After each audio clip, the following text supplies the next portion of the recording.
Right. Oh, I better put my serious goggles on. No. Right, so because I'm at the top of a mountain with who's over there. There she is. There she is. Yes. Jessica's taking a class today, so she's combining it. So does Pat know about this today? Well, I just texted her, but she might. I think Thursday's not a very good day for her. So, no, Wednesday. I'll just find out where she is now. Yeah. She's usually having a dinner, isn't she? Oh no, that's a Evening all. Wednesday. Hello. Evening. Hello all. Oh, how are you? No star. Oh, Not quite now. Noswitha. Nostradar, is it? Noswitha. Good evening. Oh, Not quite there. No stars usually good night. oh I've learnt penhoundar. Penhoundar. Well, for my new acting role, I've got to go Baradar, Baradar, my Baradar, and Penhoundar. Oh God. Well, Ealing Studios. So no, that was a filming in Aberyron the other day. I thought you had to go last night suddenly somewhere. So yes, Aberyron. this is why I'm looking like a pirate at this minute. Well, where were you last night? Oh. So yes, yeah, it was only I'm actually back now. So Oh, well, right. I'm actually in Abergavenny at this minute. So Oh. Oh. Have you seen your little girls? yeah, no, there's my little sort of. Oh my goodness me, who's that? Oh, that's Owen. That's not Owen. That's Kerry. Is that Kerry? Oh, no, that's Ruben. That is. No, That's Kerry Ann. Don't say that. Carry on. Kerry Ann. Oh, hello, Kerry Ann. You get Hello, a Kerry big Ann. girl now. Yeah, Kerry Ann. Yeah, Kerry Ann, what do you think of your dad? Rubbish. Apparently, I'm odd. Say rubbish. Apparently, right. So what I'm going to do, so Jessica tonight is doing female bondage through the ages. Interesting.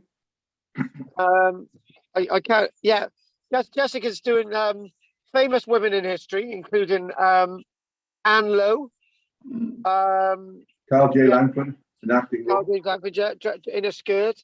Well, so what I'm going to do now, I'm just going to phone Pat and find out where Pat is. You got your hair up, Jess. Nice. Oh, thank you. Very smart. At least you look like a Roman. Yes. She's getting ready for an acceptance speech on Friday. I just had An acceptance speech, Carl. For what? I haven't even thought that forward. Being elected as a council candidate. How do you get on today, Jess?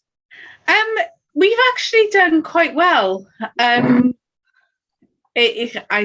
just don't know. You can't tell, can you? But I mean, I've just been to vote. Well, the data's been. You vote early, so I voted. I had the guy come to the door, and I was a bit, because I don't know how many votes I was going to have, But I did. You had somebody come into the door. He was a Labour, so I thought, right, I'm going to vote Labour. Oh, hiya, Pat. Are you joining us tonight at 6 now? I didn't find out for 5 minutes at 6, so I'm a bit of a rush here. Right, okay. Well, everybody's waiting for you. Who's that? Basically, Jess is doing brothels in history, so we're waiting for you. Just getting in my computer. All right, then. We'll hang on. Hang on. Okay, thank you. Oh, is Stephen joining us and Del? No, Steve's not joining us today because he's No. apparently he's been kidnapped by aliens. Owen, Oh no. Del, Owen, Del. Yeah. he's supporting Jess to vote for the first time, and his son. He's supporting Jess, his son, to vote. I don't know, it's today or tomorrow. Tomorrow. Might be tomorrow then. So you might have to, miss the class. But if Who's you're that, doing Dan? it on YouTube, I've told him you're doing it online. But Right. On YouTube? you'll have to do it with Bill and Carl's doing tomorrow, Anne. Carl. Yeah. Carl's doing tomorrow. Yes, Carl will. He'll only have Bill tomorrow. Well, me and Bill, I got to teach a class to Bill. Yeah, We're online, aren't we, tomorrow? yeah. Yeah, we're online. It's taking us 10 minutes to work that one out. Yeah. Okay. Yeah, Right, that let's start then. confused Come me on. for a second. So Let's we're waiting start. for Pat Good still. luck, Jess. You're always Thank waiting you. for Pat. Yeah, but Pat's gone into a shop. Go Oh, maybe Pat could come on tomorrow. Oh, Right, okay. I think she's already done the Tuesday class. all right. I suppose we Okay, could tell okay, Bill Jess, to I'm do gonna- that. Yeah, no, No, that's fine, Carl. I'll do the news with everyone. Yeah, no, I'll just mention, right, I'm with my beautiful daughter, Bethan, in the background. There you go. She was there. Bethan, Where is she? Oh, hello, No. Bethan. No, that's my Kerry Ann. She lives in a caravan. No, you're There's a Kerry Ann. confusing us all now. Right, no, anyway, I'm with my daughter at this minute at the top of a mountain in Abergavenny. So I haven't seen her in weeks because of filming and work and whatever. So well, I'd just like to mention that Jess is doing the class today, a combined class. It is recorded online, so you can come back and have a look online. I will be teaching the Pretend class tomorrow at 2:30. And obviously I'll be doing it in the morning. So I'm gonna, anyone want to ask me anything before I dash off? No, I think. Don't all jump at once. Okay, Jess, I'm gonna say goodbye to Anne, Bill, Pat, Richard, and Roger. I haven't seen Richard for a long time. And Jess, I'm gonna leave it to you. And I'm gonna say goodbye. I'll see you all soon, people. See you soon. Bye-bye. We'll see you soon. Next Bye, Wednesday, Carl. Carl. See you. Don't forget to Bye, vote. Carrie Ann. You say goodbye. Bye, guys. Anyway, bye-bye, guys. I'll see you soon. Bye. Yeah. Bye. Bye. Take care. Easy, Bye. Carl. Bye-bye. Over to you, Jess. Thank you, Carl. Thank you. But quickly before we start, any news off you, Bill? Nothing at all at the moment. No, that's fine. Anne, No, that's fine. Yeah, yeah, no, nothing this week. Yes. All right. Okay, that's fine, Anne. Yes. No. Richard, No, nothing new. that's fine. Oh, hi, Pat. Pat is here. Yes. Roger, any news from you? No. No, that's fine. And Pat, any news from you? No, just sorry. I just got the message at 5 to 6 and I was in the middle of dinner. So Yeah, no, apologies. It dawned. I'm not sure whether they've been told. So I quickly ran Anne. I was like, quick, get the message across. Yes. Thank you. Anna. I do appreciate it. But yeah, I think we'll get into it because I haven't really got any news myself. Okay. I'm in another land. It is. I think I've got to a point now where we've hit a brick wall. Very tired. Everyone's had bickers with each other in the area because they're tired. So we're just gonna get on with what makes me happy, which is archaeology. And Okay. Good.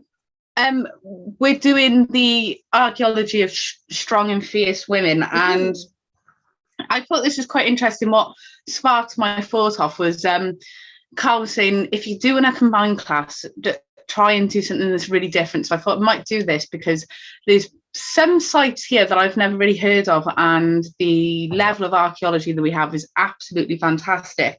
So if I just quickly get onto my notes. So something that has come to mind when I'm looking at, because you try and get the full picture in history, and archaeology, you want to have the working class represented, or the lower class, and you want the elite class represented, and you just want to try and get everyone represented so people feel like history and archaeology is relevant to them. And it's only quite recently that I sort of delved deeper into looking into a feminist sort of perception of history, I guess you could call it. But just looking at women, I think just sort of trying to make it more relevant to me. And history's got to tell the whole story for everything. And I think another way history is helpful is that it can let anyone know of achievements, especially for girls. And I think it can inspire them to be better. And I said to Karl, I remember when we were looking at Kathleen Kenyon, for example, I said to Karl, I wish I knew about her when I was really, really young, because I loved archaeology, and to actually know now, I know more female archaeologists, but to see that type of woman in that time period, that would have really inspired me.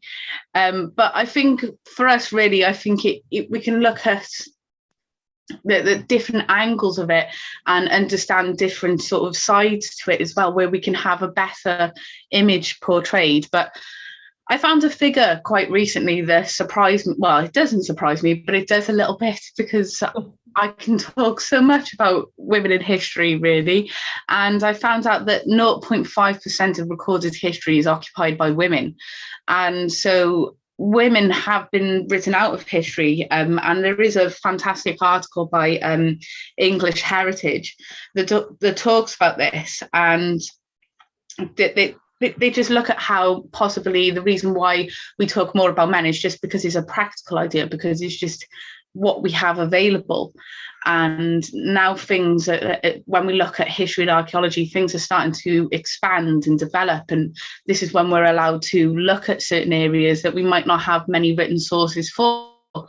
And I think archaeology is very vital for looking at women in history, because written sources can't tell you enough. And we've talked about written sources and their problems with things like Lindisfarne, for example, the perception of Vikings, and how it just doesn't seem to fit when you look at the archaeology. But looking at these women throughout history, I think we can sort of realise that they also made an impact. And I think it also gets rid of stereotypes. I think everyone gives every gender a stereotype. And I think what we ultimately look at when we look at just women, we're also looking at men as well. And then we realise that there's some common similarities going on there. And I think what that says to me is that we're all human.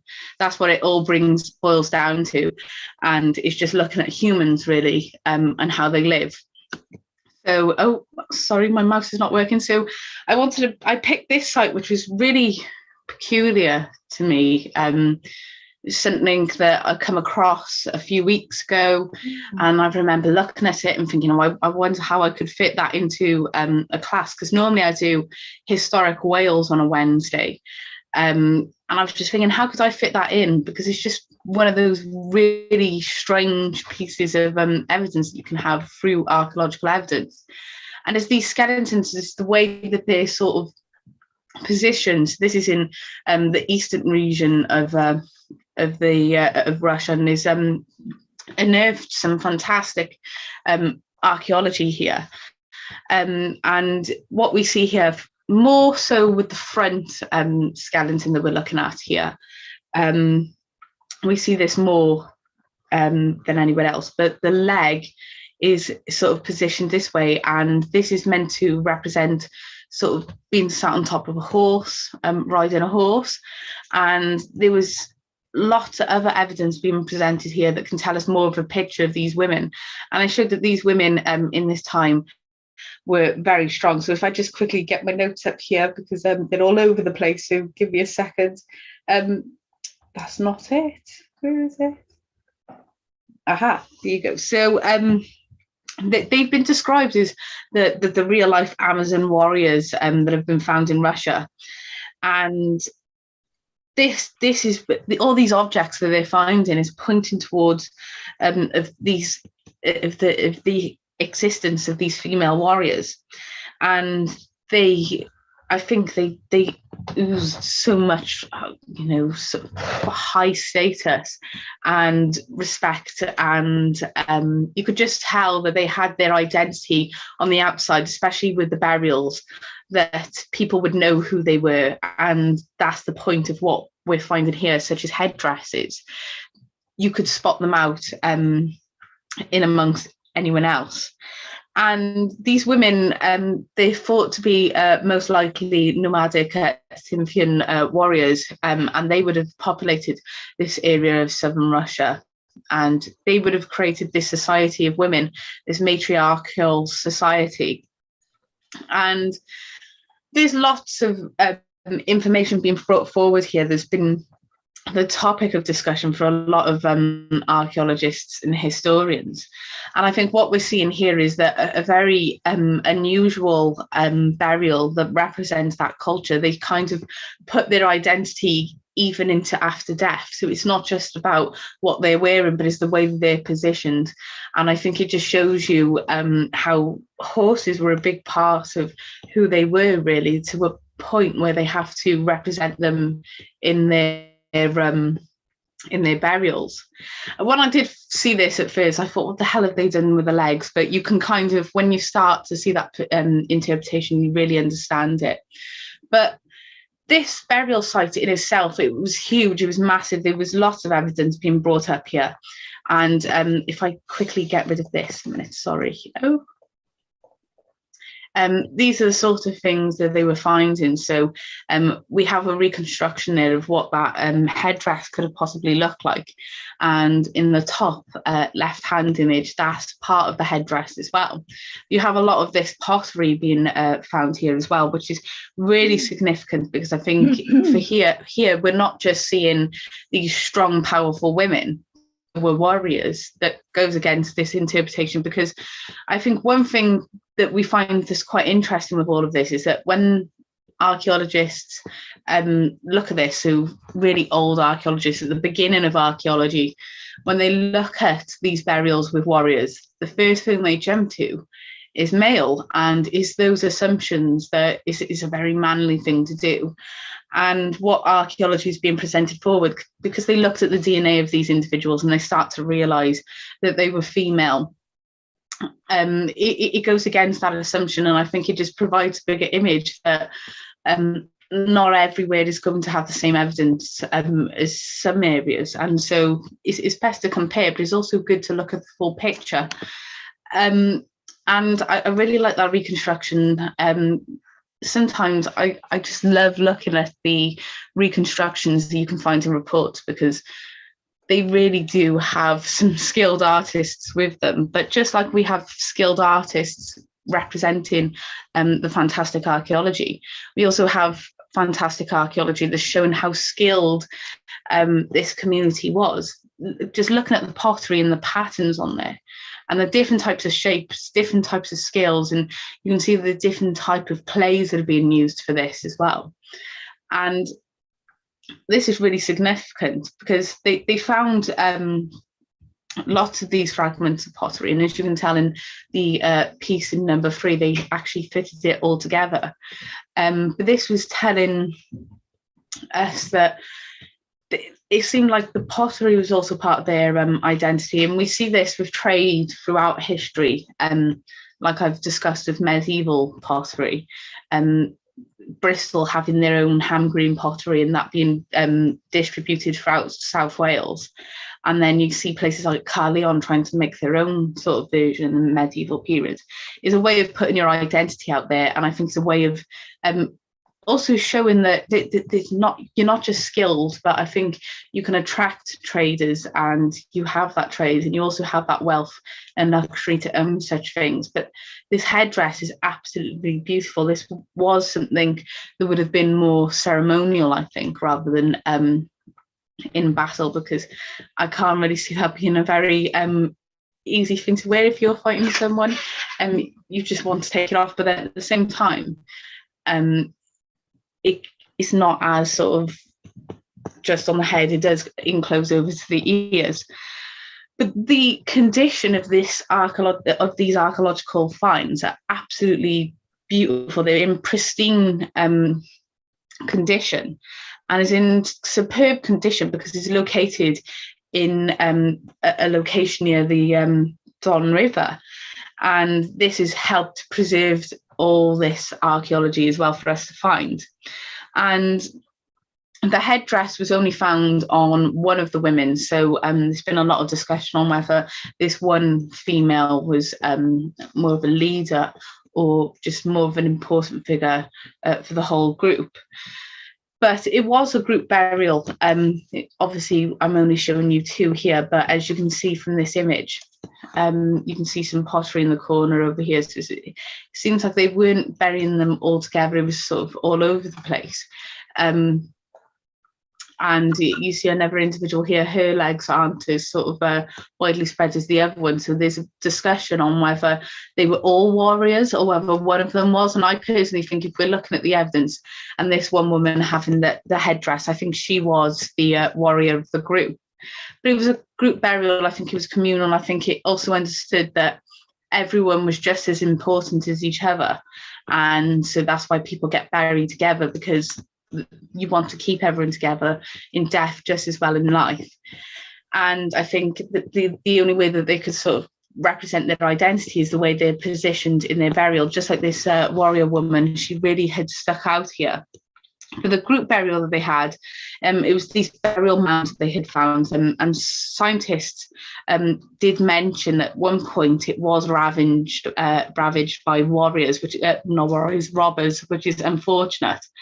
But in the first mound, there was remains of two women, and one was between 20 and 25, and the other was between 12 and 13.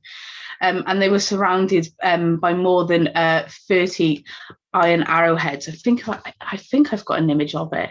Oh, no, I haven't. I thought I had an image of it, but they were surrounded by all these arrowheads.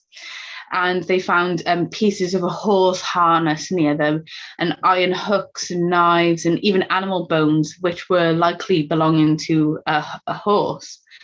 But these molded clay vessels that we see, and we even see an incense burner as well, that's dating back to the second half of the 4th century BC. They were found scattered around various levels of this pit. So it seemed like they were just all the artifacts were just scattered all around them. And in another plot, they found 2 untouched skeletons, and they found wooden graves, and they were cushioned by grass. And they found a 50-year-old woman that was wearing this gold stamped headpiece. So this older woman, so you have the 20 to 25-year-old and the 12 to 13-year-old together. They're surrounded by all the incense burners and the clay pots and the arrowheads and the animal bones and the horse harness. But the 50-year-old woman, she was the one with the headdress. So it seemed like she was the elder of the group, the one that was representing them. And this head dress is absolutely fantastic. You have a lot of floral ornaments as well there, and pendants being found around her. She was honestly dripped in the finest, luxurious pieces of metal that really showed off the skill. But there was another woman that was found there, and she was between 30 and 35. And she's the one that's been found in the pose of a rider. So she's the one that's in the pose of a rider. And there's a lot of discussion around that and whether she's the most important, and that she was the one that helped fight next to this woman with the headdress. But she did find something, they did find something that was quite unusual. They found a large bronze mirror and 2 spears and a glass beads bracelet found on the woman that was looks like she's mounting a horse. And these bracelets here are thought to be the bracelet itself. So for the warrior that had the bracelet on, the glass bead base bracelet, is called call this bracelets of submission. So this would have been worn by these women, and they would have been cautionary reminders the women should never submit to the charms of men. So it's a very strong group of women there that has that sort of philosophy and belief put into them and is shown through their identity. And these other artifacts, I think, are just absolutely fantastic. The incense burners is not just about cups and pots and jugs. Is absolutely fantastic what they're finding here in Russia, and definitely something to actually marvel at. And we move on to this one now, which was a very interesting one as well. So if I just quickly get on to that, no. So another one that I thought was quite interesting was finds of these women in prehistoric ancient farming societies, where they have this strength of and they're used as heavy lifting. And I think in prehistoric times, I think it was just easier that they didn't really look at gender like we do. They just looked at whoever was strong enough to lift something. That was your job to do heavy lifting or help hunt. And if you're better at sort of looking after or everyone or creating arrowheads, that's what you would do. It was based on what you were able to do rather than what stereotype has been prescribed to you from birth. And what I found interesting with these skeletons is that they found that these women had the strength, the muscular strength at their top part, the same as rowers. So they're doing this repetitive activity as well. And they think that their upper bodies would have been even stronger than today's female athletes. These women were really strong and fierce, and I don't think you'd want to mess with them at all. And I like the fact that they're still holding on to their identity in some sort of way with the necklaces. And there's been a lot of discussion about the shells that you see in the pit there. Some people have discussed whether this was just something that was put in there, or was it just lots of waste from when they were eating, or was this very significant to the women? And a lot of people have had those discussions, but ultimately I don't think we'll ever know. It could be more representative to their identity, being closer to the coast, for example. This would have been 7,000 years ago. And you would have seen that women would have had to help with farming more. They would have had a lot of digging. They would have had to help with collecting crops and carrying big, heavy loads. And they looked at the bones of these women, and scientists found that it was their upper body strength that was absolutely amazing to see. They were really strong.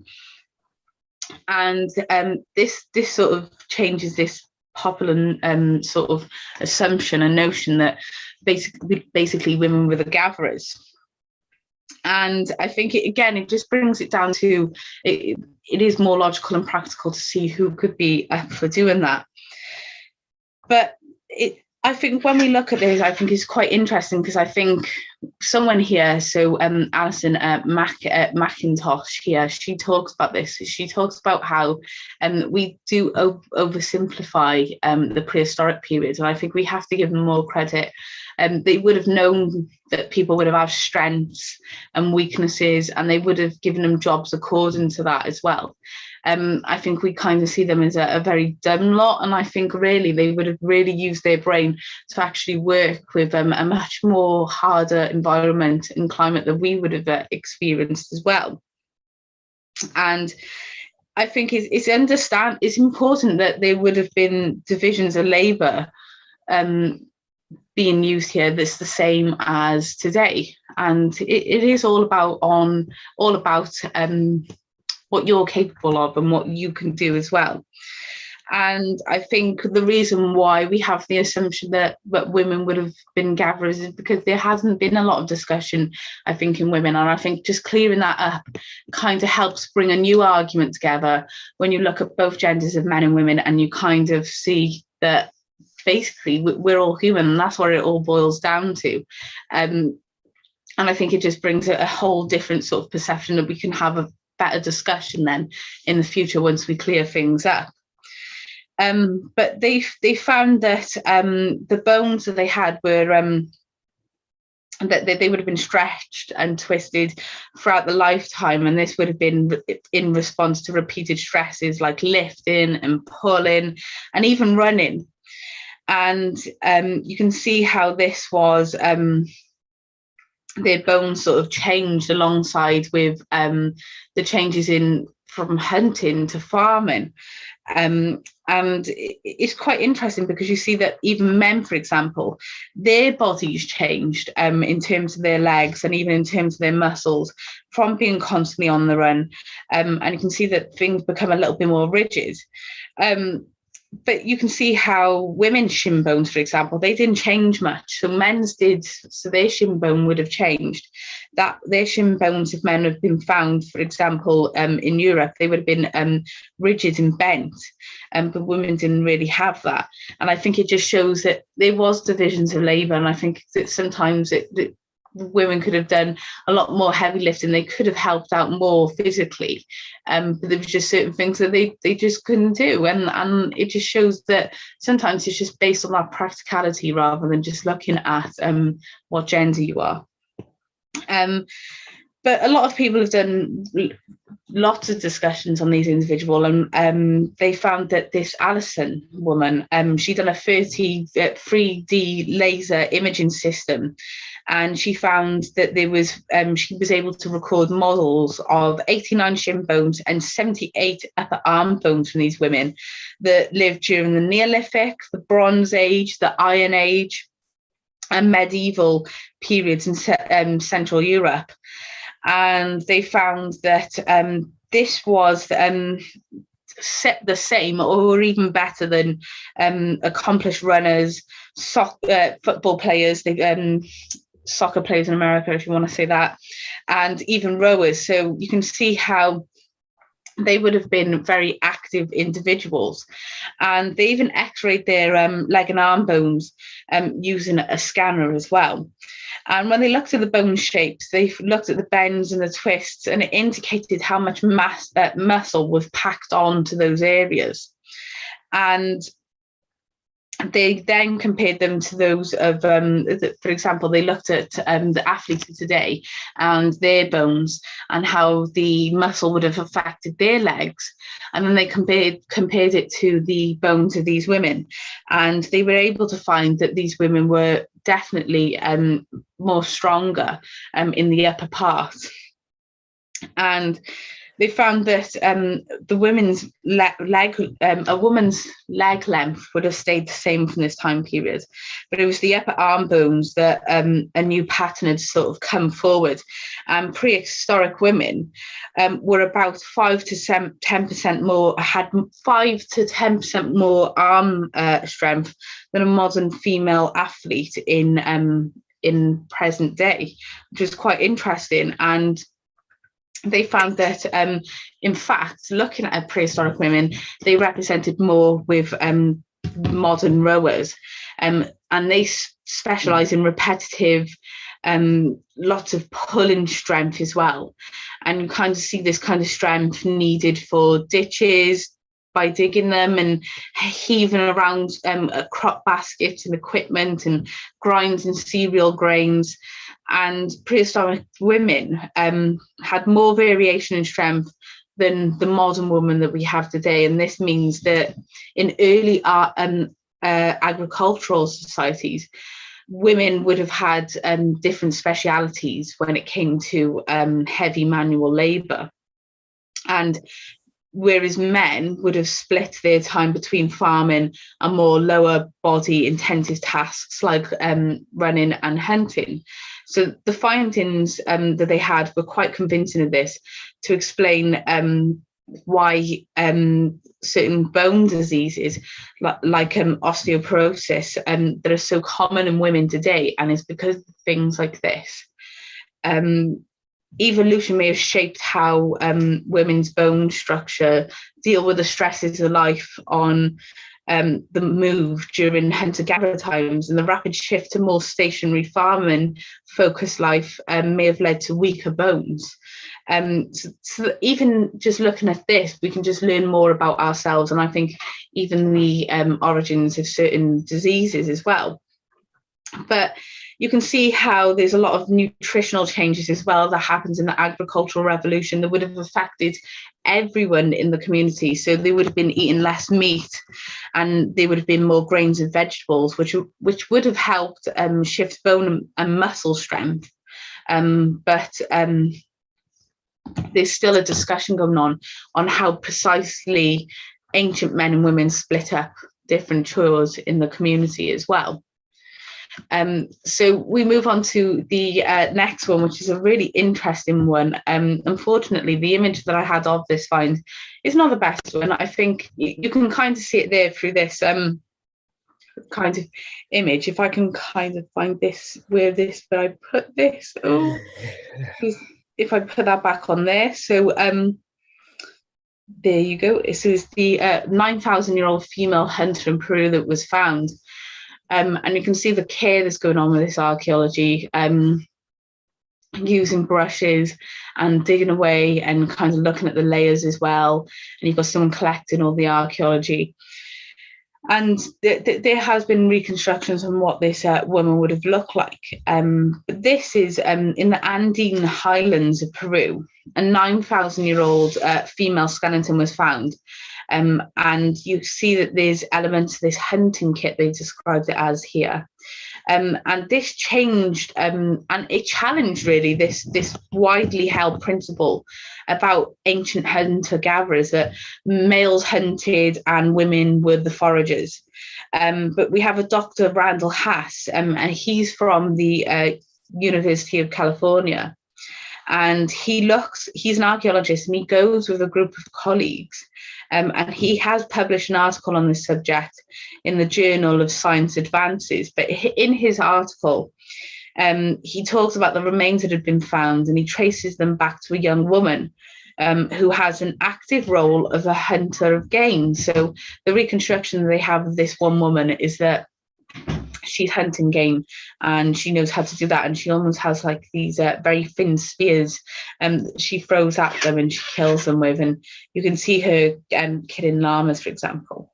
But they sort of talk about how we can look at the diet of the local population at the time as well, based on what this woman would have hunted for. So it's in Willamaya, Paxia, which is a site in Peru, and they found 20,000 artifacts here and remains of 6 people, but one of them was the female hunter that we're looking at in the bottom image.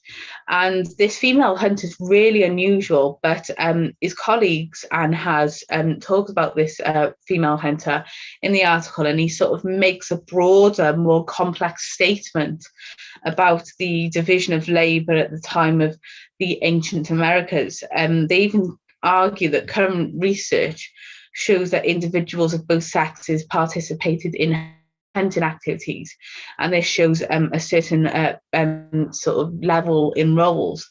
And they even conclude with the first females in Americas were the game hunters. That's what they specialised in. And some scholars even sort of talk about this statement and find it quite convincing, because we see this wider application to archaeology and history. And we look at a number of burials of this type, and they're quite small, so they're too small to actually talk about in a thesis, but 20,000 artifacts here, we can have a lot more discussion. As you can see here, this is some of the artifacts they had, with the arrowheads, those fantastic, beautifully made arrowheads, with a distinctive sort of look to them. And that would have caused some damage, but you can also see that they would have had a lot more artifacts. But they talk about the number of male and female hunters was close to par, and this was really interesting because it changes our perception of history and it gives us a broader understanding.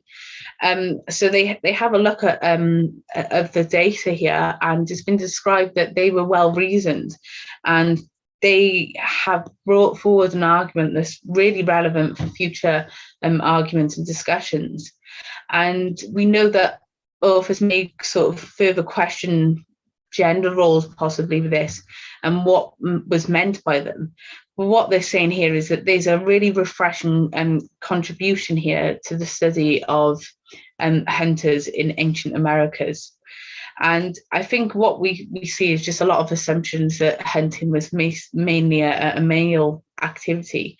But what we're seeing now is that these female remains are telling us more of a find. So the team found this young woman's grave, and it was at an altitude of 13,000 feet.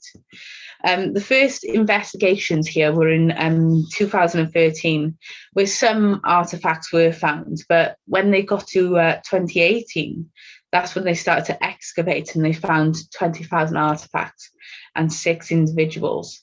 And this hunter kit, they even found some spears there, and it seemed to be a bag as well nearby of things such as arrowheads and scrapers and whatnot. And they found that this female individual that we're looking at here, she would have been 17 to 19 years old, and they could really understand more and more about her. But they're looking at the burials here of individuals from 14,000 years ago to 8,000 years ago, and they looked at 27 individuals, and they had to look at these individuals who were determined based on the hunting objects, the artifacts, and that they were male, and they kind of looked at them and sort of compared it to this burial, and then gave them the DNA analysis and found that some of them actually weren't male. And so this has provided a much more understanding, a better understanding of this period.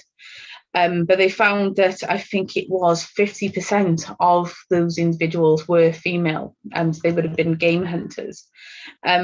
So they have lots of opinions being brought forward, lots of discussion, and you can see how just giving someone an identity and a gender based on the artifacts is not a good way to go. And so to refine the archaeology is best to look at the DNA and see the gender of the individual.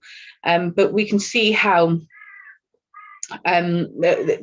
we're constantly learning and developing, and this is something that we'll always go back to with the archives and try and bring a better understanding and perception. Sorry, didn't mean that. There you go. So we go to the next site here that was really significant, and it was really interesting to actually look at. So if I quickly find it, where's it gone? So this was, I've got it now. Sorry, so this was this Viking warrior, and for a while it was understood to be a man, and this was something that was discussed in 2019. And it was in the late 1800s that they found this, at 1878. And just looking at the grave goods, so just like we've discussed for this one, sort of giving the person a gender and identity based off of the artifacts doesn't help.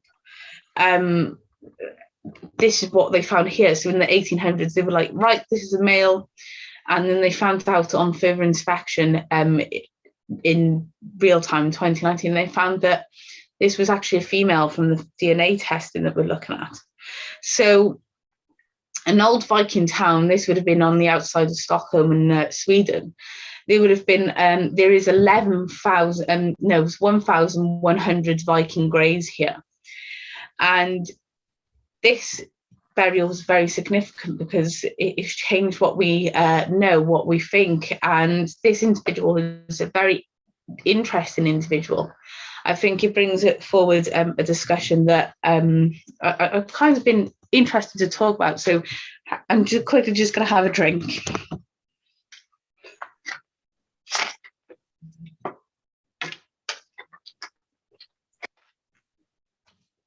So I found something that was quite interesting when I looked at medieval mystics, for example. Basically, women would take on characteristics of men to actually be able to do things. It was almost like a loophole, and it allowed them to sort of speak out in public or do things that maybe would stop them if they were a woman. But if they had these male characteristics, it's almost like their gender would change. And I think what a lot of people want to do is put a label on it, but it is seen as this sort of fluidity in gender where they can sort of change their characteristics and what they are based on what they want to do and what they send out to do. And I think it just shows that today what we see is just people just expressing themselves, and that's ultimately what it is. And they found with this individual, she wasn't very feminine at all, but at the same time she wasn't very manly. It was kind of a bit of a mixture, and it just showed that this individual just had a different way of representing their identity, and they were a warrior. And this was something that was really highly respected in Viking culture, because they also would have had men sort of taking on female characteristics and vice versa, because ultimately I think we're all human, and that's what without actually explicitly saying it, we all understand that. But this burial was really interesting. So obviously you can see the reconstruction below the top part got a bit of an issue with how the reconstruction sort of represented compared to how the archaeology is represented. But ultimately, I'm not going to complain too much, but you can see that this individual's there with an axe, and you have a sword and arrows, and you even have a spear next to him and different types of knives, and you even have a comb at the bottom of the reconstruction. And the way the individual is sort of set up is almost like they're still waiting for battle, that they're still ready to serve and protect. And this grave dated from the 800s, and it contains so many different weapons, like I've just mentioned. And there was even game pieces here. So it showed that this individual here wasn't just about hunting, but also just sort of what games they would have had. This would have represented a lot more about them. But the grave contained 2 horses as well, and the individual even wore clothes of a warrior. So it was thought that this was a man. But one of the horses was equipped with a bit and was ready for riding. So it was almost like they had her horse by her side, the one that always stood by her. But it was in 2017 that they had this research article that looked at the genetic testing that sort of changed what we knew, that this was a female burial. And you can see how this is challenging the interpretation of finds from many other Viking graves. And so now, just like this one, people are going back through the archaeological record of what's been identified as a male based on the artifacts, and sort of giving it a new look, a fresh new look. And this has drawn a massive response. Experts have believed the man was buried in this grave for many years and didn't really question it. And I think when you have archaeologists to question it and prove their argument, it really is astonishing, because sometimes you just kind of accept what's already put out there. But they found that that this woman was someone who went against that assumption and gave us a stronger interpretation. But in amongst all the finds, I think they were able to even count not just swords, but 25 arrows, even shields found there as well. And the role of this Viking woman would have been very complex, because she would have taken a man's social role, but still had this feminine identity. So she would have been sort of very fluid in sort of what she would have had to do and what she couldn't and couldn't do as well, and the loopholes that she could have based on the characteristics that she would have adopted. But you can see how these women here were very powerful in their own right, and they had a lot of strength as well and respect. And you can see how politics can even get brought up here, and I kind of want to sway away from it. But you can see how there's a lot of interpretation based on how high status this individual was. But I think weapons are a status of symbol of a person sort of they lived as warriors, and it can also show that that if children are buried with weapons, for example, it's not necessarily that they used them, but what they were meant to do. But you can see how this is very significant, because this woman would have had a lot of skill in lots of fighting here to use different types of weapons. And I just thought that was very significant to ultimately just take note of. So I wanted to bring up one of these things as well, and they've been found all over the place in Greece, but mostly in Sparta. So if I can find them, it's thought that they would have been traders as well, and someone's like a little bit of a tourist sort of take-home sort of souvenir. But you can see how this is a bronze figurine that's depicting a Spartan young woman wearing a short tunic in a running pose, and she's kind of showing a leg. They were nicknamed the Five Flashes, and this would have been the 6th century BC. They would have been decorative attachments to ritual vessels such as cauldrons or votive dedications, but the figures would have had their hair hung down and their right arm slightly bent, with their left hand lifting the hem of their skirt.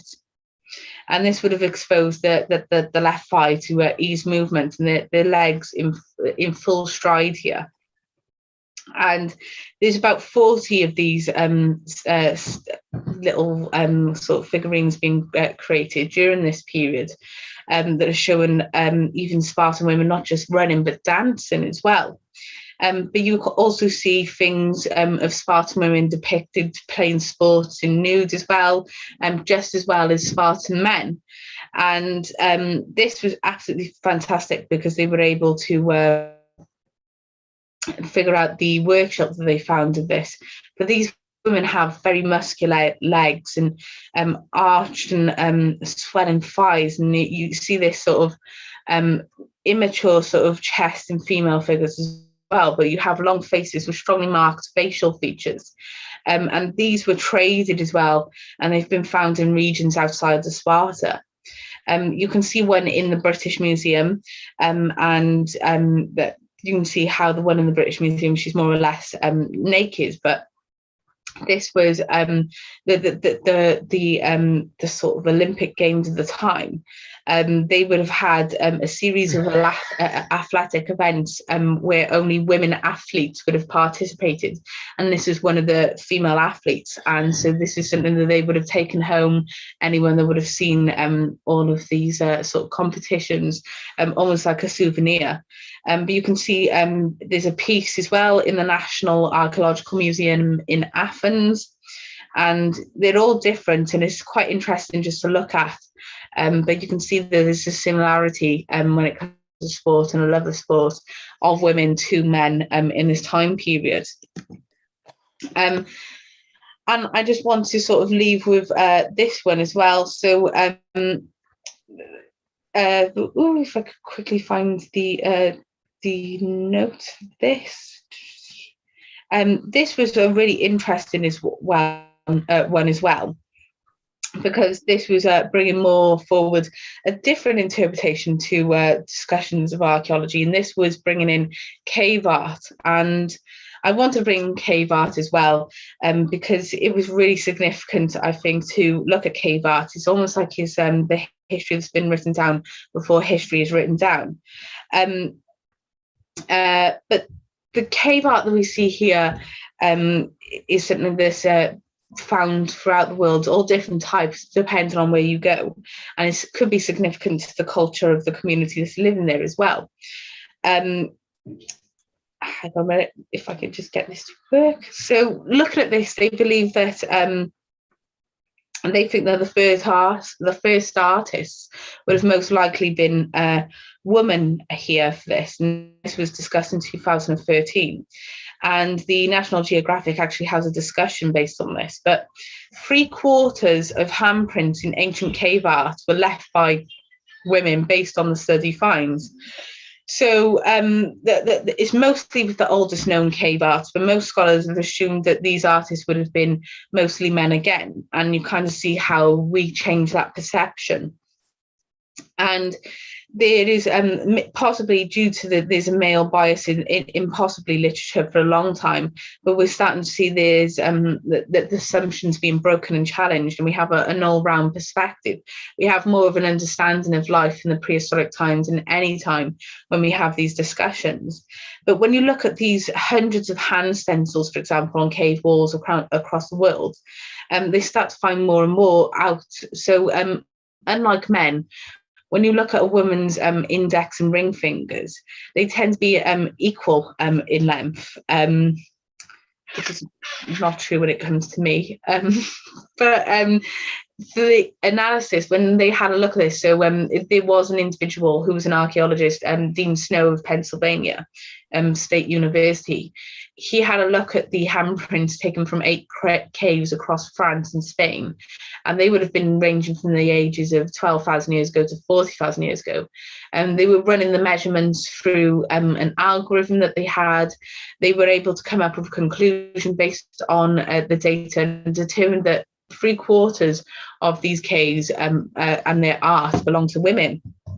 And I thought that was quite interesting, that maybe it isn't a ritual of putting your hand behind on here. Maybe it's just sort of more of a discussion, or maybe it could be more of a representation of how 8 women were able to help grow the community. So every time that they were able to sort of give birth, instead of possibly celebrating that individual being born, maybe celebrating the mother, and she's able to put her hand on there to show that she's contributing to the growth of the community by birthing all these children. That's just one interpretation for myself, but you can see how some men were responsible for some things, but it just seemed like this was something the women had more of a possibly more time for. If men were doing the most straining work, and women were still doing manual, but maybe they could do things like this as well. Maybe there was individuals that couldn't really do that strength and that heavy labour. But you can definitely see how they try to represent their landscape, their culture, their people through what they were painting here. And you can see how there's a connection between us and the people of the Paleolithic as well, because they're trying to actually show so much off in their own way by recording it in some sort of way. But you realise how the understanding here is going to be challenged, and we start to learn more.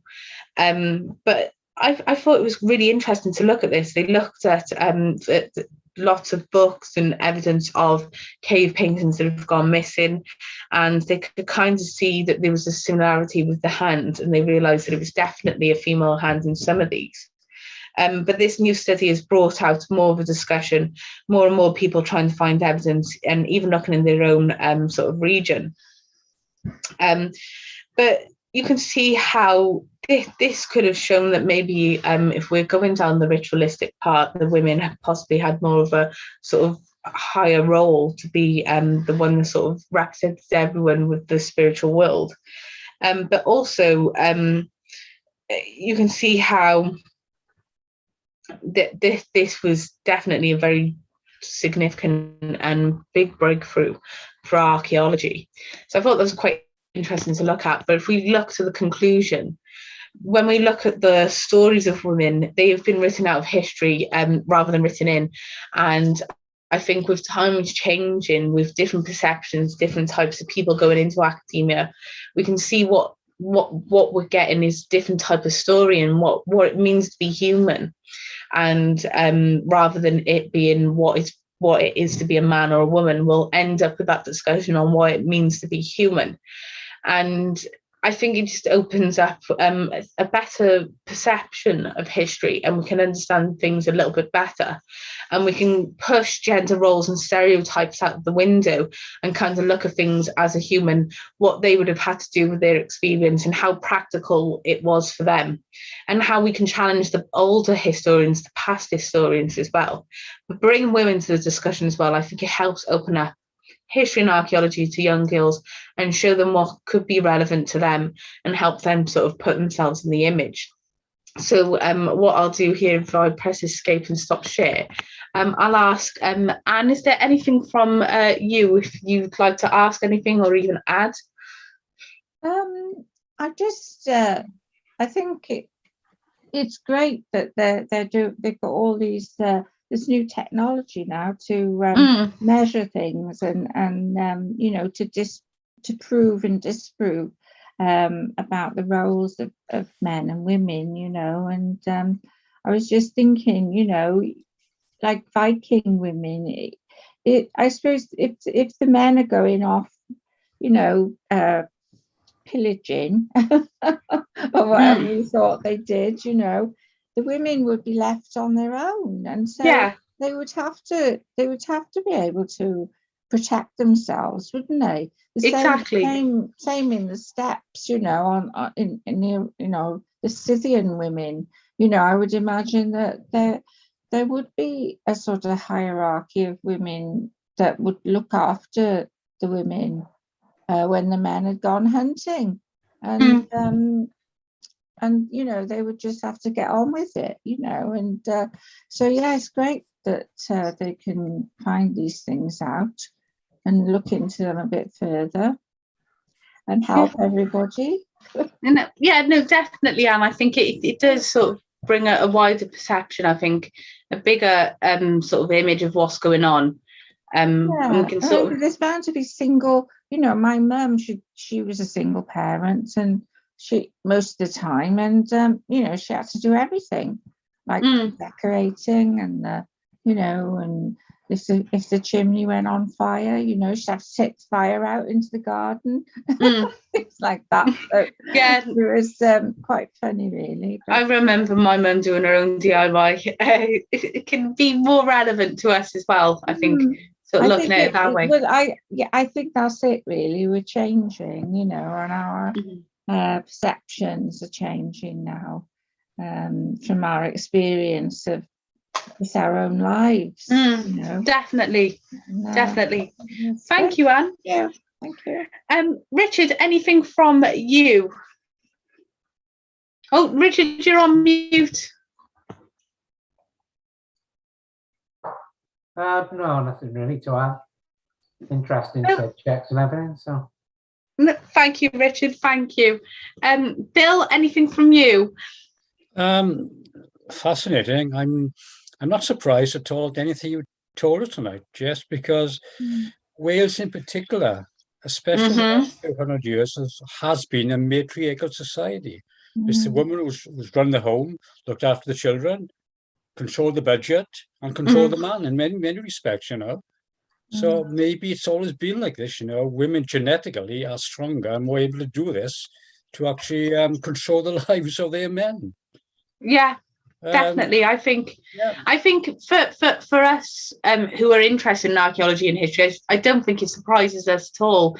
But when you look at just sort of what's in the media and popular culture, you kind of have that. It's what I say about reconstructions of prehistoric people, where they're always in a cave with fire and with no clothes on. It doesn't surprise us they would have had clothes, but from a glance it looks like they don't, because of what people are putting out there. Oh yeah, and the Welsh man was a fearsome lady, you know. We didn't argue with her at all, you know. She was so strong, you know. So I have to admit it. So the female gender, I'm afraid I got to admit, is stronger than the male. Thank you, Bill. Well done. I know my place, Jess. I know my place. Thank you, Bill. Roger, anything from you? You're on mute, so I'll ask you to unmute as well.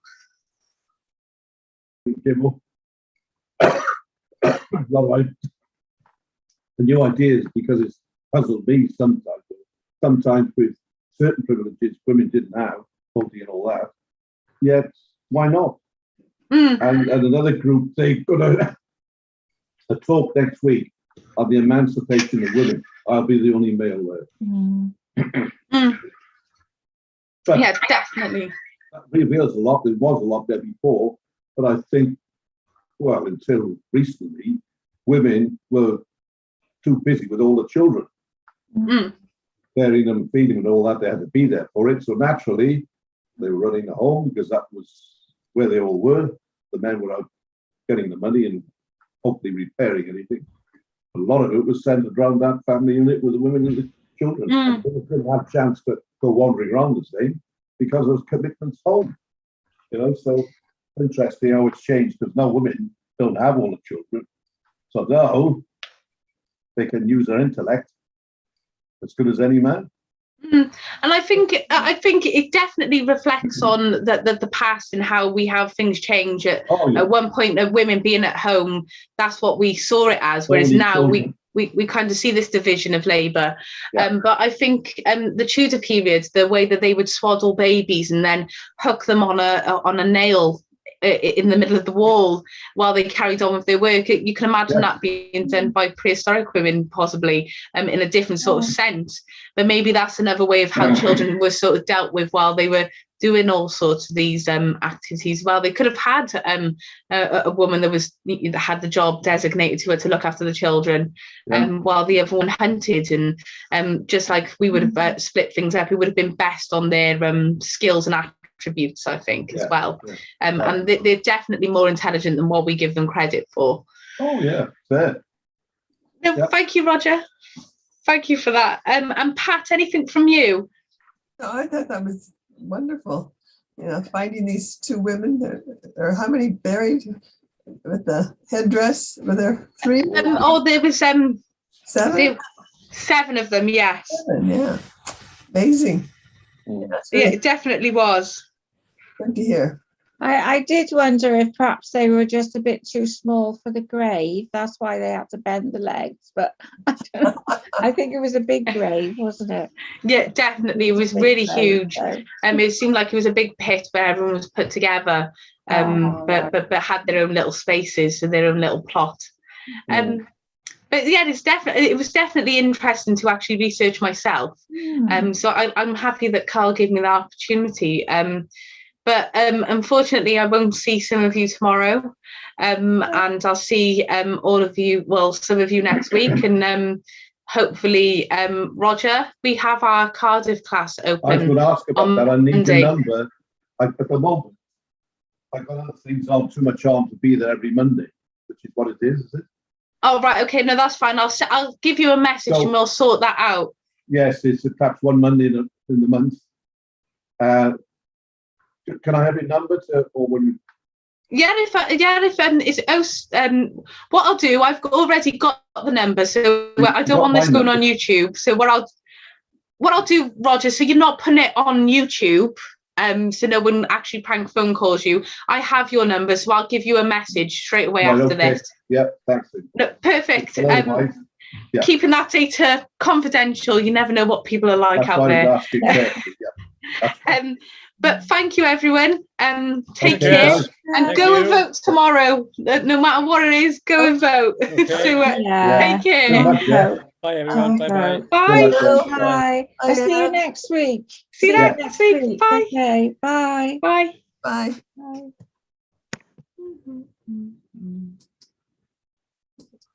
I'm trying. It's all right, Pat. I'm always like it. Oh, she's gone. Anyone that's watching, thank you for watching today.